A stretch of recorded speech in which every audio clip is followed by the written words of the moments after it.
Using stories for marketing, the basics. So how do you go about using stories for marketing? How do you take a form of communication that is designed to self-destruct like the start of Mission Impossible and use that as a way to draw in more visitors and to make more sales? Well, that's where you're going wrong to start with. If you're used to traditional forms of marketing, and if you have been creating ads and posts for Instagram and Facebook for a while now, then you might be accustomed to thinking in a more straightforward and direct manner. Marketing makes leads, and ads make sales. But in truth, stories are not for either of those things. Stories are perfectly suited not for increasing the number of followers you have or for selling directly to those followers. So if that's the case, what is this form of marketing for? The simple answer is that it is for building stronger relationships with your existing followers. It's about deepening that connection, and that's huge when it comes to increasing profits in the long term. You might have heard of the book 1,000 True Fans by Kevin Kelly. In it, the author describes the value of creating meaningful relationships with your followers. He describes how as long as a business genuinely manages to obtain 1,000 true fans, it will likely be able to succeed. What is this based on? Simply the notion that a true fan is not only someone that will buy nearly every one of your products, but also someone who will like all your posts and who will rave about those same products to anyone who will listen. In short, a true fan is a brand ambassador. And it's through brand ambassadors that your business can begin to grow exponentially. How do you get to this point with your followers, though? And what does it have to do with stories? There are a lot of ways you build true fans. One is by having a very clear mission statement for your business. One is by knowing precisely who your business is for, meaning that you understand the psychology of your buyer persona. But the other is through meaningful interactions. And in the case of stories, that can also mean building a personal brand. Stories for trust, engagement, and personal brands. It is common knowledge that most buying behavior is based on emotion rather than logic. We buy things because we see them in the store, think they look desirable, feel tired, and are worried we'll miss out if we don't buy. That's why, often, when we go away and really think about a purchase prior to making it, we decide better of it. With emotion being such a key factor when it comes to spending, it should be no huge surprise to learn that we are more likely to buy when we feel that we really know, understand, and like the seller. Better yet, if we feel that the seller has views that agree with our own. This puts us at ease. We feel better about buying from someone we know because we feel it's less likely they're going to try and con us. Likewise, we often want to please the seller. Finally, if we feel that their beliefs are aligned with ours, then we might feel as though buying from them will in some way align us with them and help to strengthen our sense of identity. And that's where stories come in. Many businesses will create a lot of marketing and advertising that is highly polished and staged.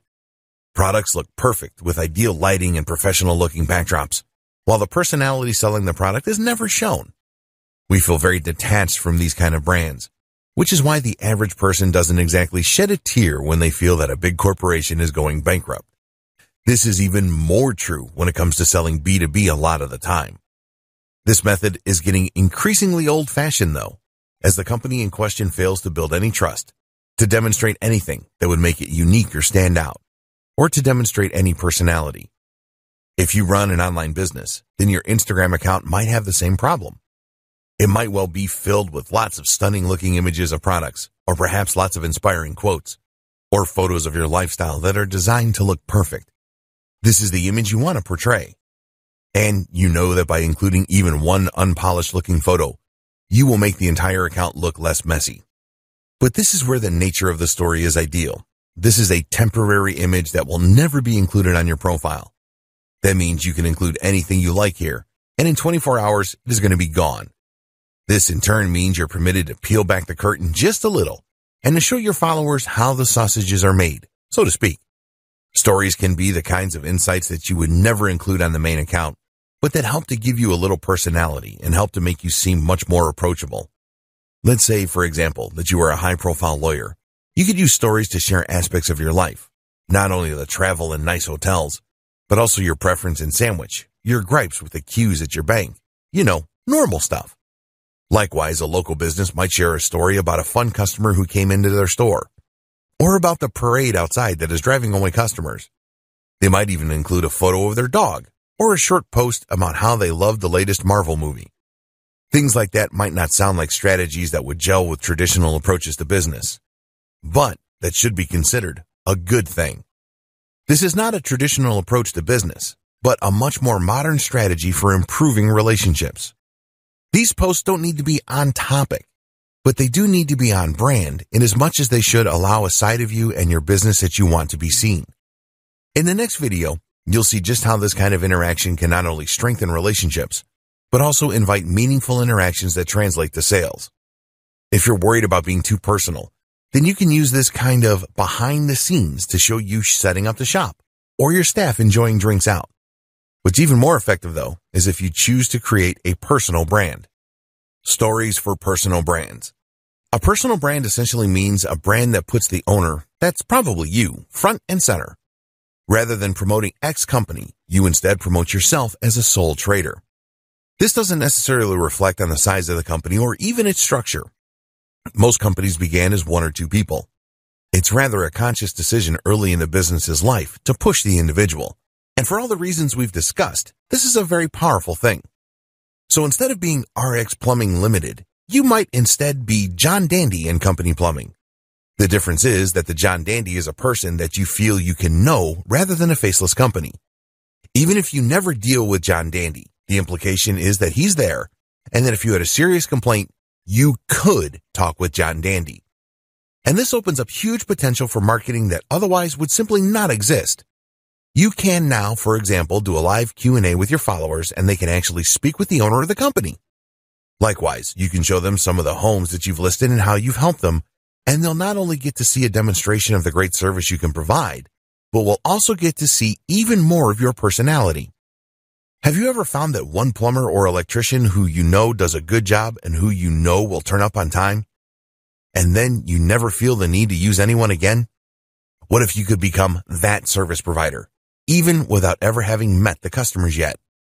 Stories for social media influencers. There is one more group that should definitely sit up and take notice of stories. Social media influencers. Scratch that. Most influencers are already all over stories because they know just how important they are. The group that should get involved, then, is the aspiring influencers group.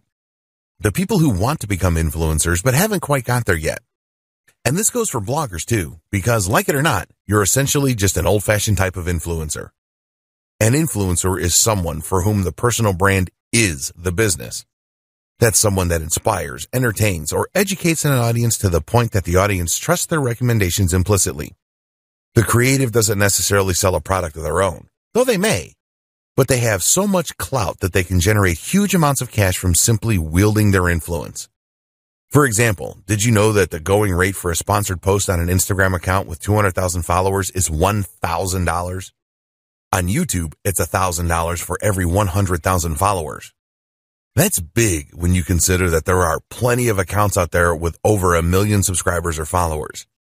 That in turn equates to $10,000 for a single post. On Instagram, it takes about 2 minutes to post an image. In other words, then, the potential ROI for a successful social account is gigantic. And how do you get to that point? Using stories is an absolutely essential way for all the reasons we discussed. It lets people come along on your outings and feel that they know you, that they're part of your story.